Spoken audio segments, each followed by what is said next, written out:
بسم اللہ الرحمن الرحیم۔ عن جابر بن عبد اللہ رضی اللہ تعالی عنہ قال کان النبی صلی اللہ علیہ وسلم یصلی علی راحلتہ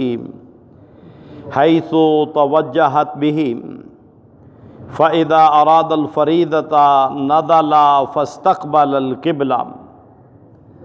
رواہ البخاری رحمہ اللہ۔ جناب سیدنا جابر بن عبداللہ رضی اللہ تعالی عنہ بیان فرماتے ہیں کہ پیارے رسول صلی اللہ علیہ وآلہ وسلم اپنی سواری پر ہی نفلی نماز ادا کر لیا کرتے تھے، اگرچہ سواری کا رخ غیر قبلہ کی طرف بھی اس دوران ہو جاتا، اور جب آپ صلی اللہ علیہ وآلہ وسلم فرضی نماز ادا کرنے کا ارادہ کرتے،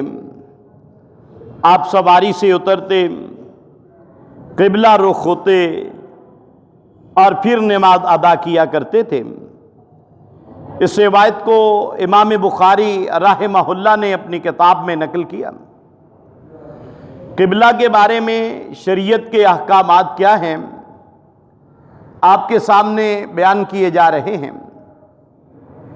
کہ نماز کے لیے بیت اللہ کی طرف رخ کرنا، آپ دنیا کے کسی بھی کونے میں ہیں، نماز نفلی ہے، فرضی ہے، جنازہ ہے، عیدین ہے، سورج گرہن، چاند گرہن کی نماز ہے، یہ فرض قرار دے دیا گیا ہے، اور جان بوجھ کر قبلہ کے غیر کی طرف نماز ادا کرنا، یہ گویا کہ اسلام کے اندر اس کا کوئی ثبوت اور اس کا کوئی بھی جواز جو ہے وہ موجود نہیں ہے۔ اور اس کے بعد نفلی نماز، اس کے لیے اگر آپ سواری پہ سوار ہیں، کیونکہ اس وقت تو سواریاں اونٹ ہوتے تھے، گدھا ہوتا تھا، گھوڑے ہوتے تھے، اب آپ صلی اللہ علیہ وسلم جب نماز کا آغاز کرتے، اپنی سواری کا رخ قبلہ کی طرف کر لیتے، سفر جاری رہتا۔ اب اگر اس دوران سواری کا رخ بدلتا بھی رہتا، لیکن آپ صلی اللہ علیہ وسلم سواری پر نوافل جو ہے وہ ادا کر لیا کرتے تھے۔ یعنی یہ ایک مجبوری کی صورت ہے کہ آپ سواری پہ سوار ہیں، نفلی نماز ادا کرنا چاہتے ہیں، فارغ آپ بیٹھے ہوئے ہیں، اب اگر کوئی بندہ نوافل ادا کر لے دوران سفر سواری پر، اب آپ اشارے کے ساتھ سجدہ کر لیں گے، اشارے سے رکوع کر لیں گے، اور قیام جو ہے وہ آپ سواری پہ بیٹھے ہیں، وہ آپ بیٹھے بیٹھے نماز پڑھ سکتے ہیں۔ تو یہ نفلی نماز اس طرح ادا کرنا یہ نہ صرف جائز ہے بلکہ آپ صلی اللہ علیہ وسلم کی سنت ہے، اس پہ عمل کر لینا چاہیے۔ کبھی آپ بس پہ سوار ہیں، کار پہ جا رہے ہیں، آپ جو ہے وہ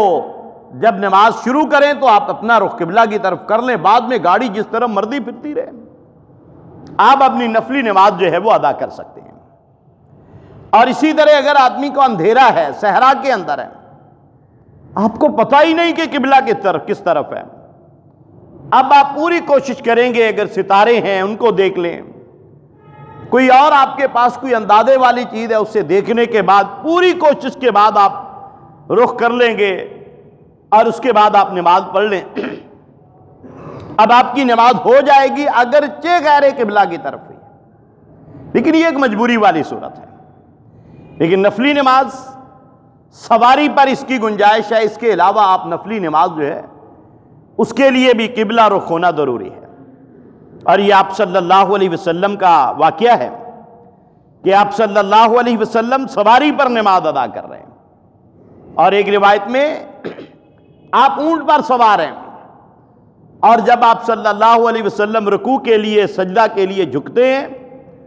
آپ صلی اللہ علیہ وسلم کی داڑھی مبارک جو ہے وہ اس اونٹ کی کوہان جو ہے اس کے ساتھ مس کرتی ہے۔ تو یہ سواری پر نفلی نماز پڑھنا جائز،